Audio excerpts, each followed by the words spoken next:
देना होगा।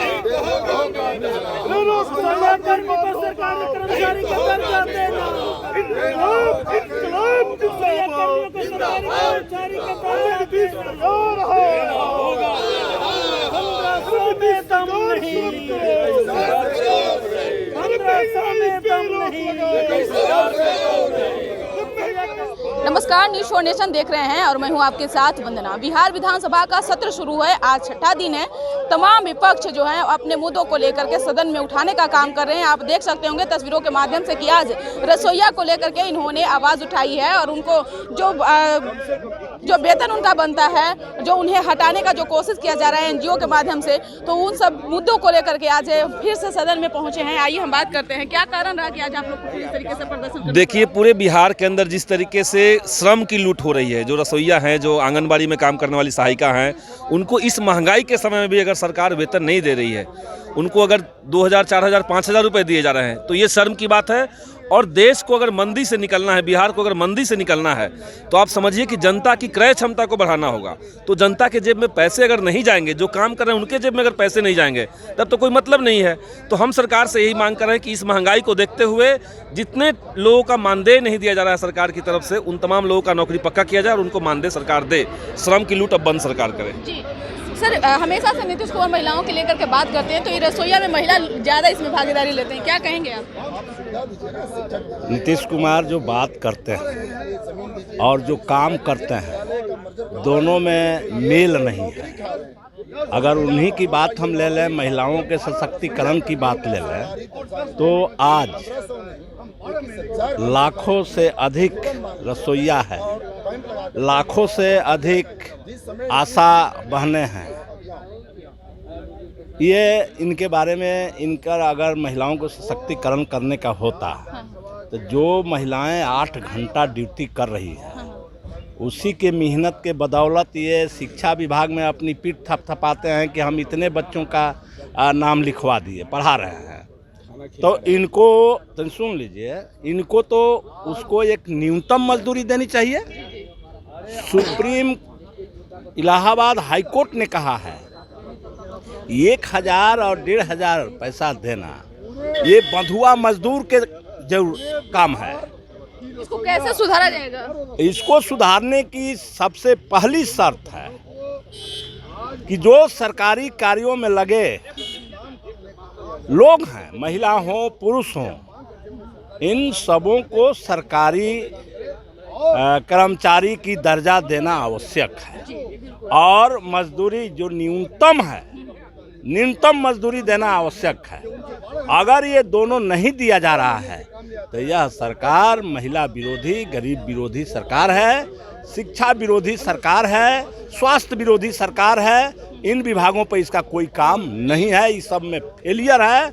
इसलिए हम कहना चाहते हैं कि आज हम यहाँ आपसे बात कर रहे हैं और सदन में भी इस सवाल को उठाएंगे। सड़क पर रसोइया बहनें उतरी हुई है अपने न्यूनतम मांग के लेकर के। सरकार इस पर जल्द से जल्द विचार करे और उनका न्यूनतम मजदूरी लागू करे। जी, आप इस पोस्टर में लिए हुए हैं कि 10 नहीं 12 महीने का मानदेय देना होगा, इसका मतलब क्या है? ये आंगनबाड़ी, ये रसोइया लोगों का जो है ना, संडे का उनका वेतन नहीं मिलता है। जिस दिन खुला रहता है, जिस दिन काम करते हैं, उसी दिन का उन लोगों को वेतन मिलता है। बाकी सभी लोगों का पूरे महीना का वेतन मिलता है। ये घोर अन्याय है। सदन में इस बात को उठाएंगे? हाँ, पूरा उठा रहे हैं, सदन में उठा रहे हैं, बाहर जो है सदन के पहले अंदर भी उठाएंगे, अंदर भी उठाएंगे। दूसरी बात हम कहना चाह रहे हैं कि आप देखिएगा कि स्कूल में अभी जो पूरा रिपोर्ट जो चल रहा है, उसमें खिचड़ी वाला ही रिपोर्ट ज़्यादा होता है, या पोषाहार वाला कि आप कितना खिला रहे हैं, उसको पूरा संभालने वाले रसोइया हैं। और अस्पताल में आप जितना डेटा और ये सब जो चल रहा है, उसको संभालने वाली ये आशा बहनें हैं। लेकिन इन दोनों का कोई मानदेय नहीं है। तो ये घोर अन्याय है महिलाओं के साथ। महिला सशक्तिकरण की बात करते हैं एक तरफ, लेकिन महिलाओं को कम दाम में, जैसे घर में महिलाओं के काम का कोई मूल्य नहीं है, उसी तरह से नीतीश कुमार के नज़र में महिलाओं के काम का कोई मूल्य नहीं है।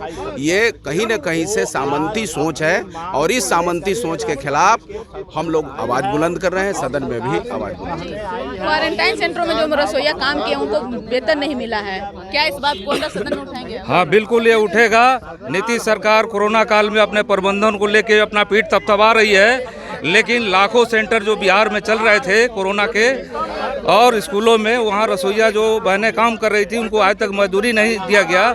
ये नीतीश सरकार को इस पर शर्म करना चाहिए, बल्कि वो उल्टे अपना पीठ थपथपा रही है। दूसरी बात, ये आशा से लेके ममता, आंगनबाड़ी से लेकर के रसोईया, तमाम महिलाओं को सबसे कम मजदूरी दी जाती है, उनका मानदेय भी नहीं दिया जाता है। और ये नीतीश सरकार महिलाओं को सबसे सस्ता गुलाम बनाने की साजिश के तहत ये कर रही है और महिलाओं का सशक्तिकरण की बात बोल रही है, लेकिन महिलाओं को ये गुलाम बनाए हुए है। इसके खिलाफ आवाज़ बुलंद होगी विधानसभा में भी। और आज महिलाएं जो हैं, रसोईया बहनें जो हैं, वो प्रदर्शन कर रही है बिहार विधानसभा के बाहर, और हम लोग अंदर में इसको आवाज़ उठाएंगे। आप एक युवा हैं, इस बात को सदन में कैसे आप उठाएंगे? बिल्कुल हमारी जिम्मेदारी है ये। हमने जनता से कमिटमेंट किया है कि हम इसीलिए विधानसभा में जा रहे हैं क्योंकि जो सड़क के इशू हैं उसको विधानसभा में उठाना है, क्योंकि जो भी सवाल सड़क पर उठता है उससे विधानसभा अपने आप को बेखबर रहती है। लेकिन जब हमारे जैसे लोग आए हैं विधानसभा में, तो हम सत्ता को जनता के सवालों से बेखबर नहीं रहने देंगे, और इसीलिए हम खबरदार करने के लिए यहाँ खड़ा हुए हैं। आज बिहार भर की रसोईया बहनें आ रही हैं, उनका नारा है कि 1500 में दम नहीं और 21,000 से कम नहीं। सरकार का भी यही फैसला है कि सबको 21,000 मिनिमम मानदेय होना चाहिए। इसके बावजूद बिहार की सरकार जो महिला सशक्तिकरण का ढोंग रचाती है, जो कहते हैं महिलाओं को 35% रिजर्वेशन दे दिया, 50% पंचायतों में रिजर्वेशन दे दिया, इंटर पास करने में 25,000 दे दिया। अरे महोदय, इंटर पास करने के बाद जब कोई महिला रसोईया बनती है तो उनको मात्र 1500 रुपये वेतन देते हैं। ये महिला सशक्तिकरण है आपका? ये दुखद है, श्रम का शोषण है, अर्थ का शोषण है, तमाम तरह का शोषण है। इसके खिलाफ ये आंदोलन है। रसोईया बहनों का सवाल वो बाहर लड़ेंगी और हम उनके सवाल पर अंदर लड़ेंगे। तो आप देख सकते हैं कि लगातार सदन का आज छठा दिन है। तमाम जो भाकपा माले के विधायक हैं वो यहाँ सदन के बाहर हंगामा करते नजर आ रहे हैं, लेकिन कहीं ना कहीं नीतीश सरकार के शासनकाल में महिला आज जो है वो फ्रीडम महसूस करती हैं, घर से बाहर काम करने जाती हैं। तो ये कुछ न कुछ सरकार का जो है वो योगदान है, ताकि आज महिला जो है अपने फ्रीडम, अपनी आज़ादी से ज़िंदगी जी रहे हैं। लेकिन अपनी हक की लड़ाई के लिए, अपने जो पेट पालने की जो बात आ रही है बीच में, उसको लेकर के वो अपनी आवाज़ को बुलंद कर रहे हैं। उन्हीं का मुद्दा आज सदन में उठाया जा रहा है। देखने वाली बात रहेगी कि क्या इस बात को सरकार किस तरह से मानती है। इस खबर बस इतना ही। आप देखते रहिए न्यूज़ नेशन। धन्यवाद।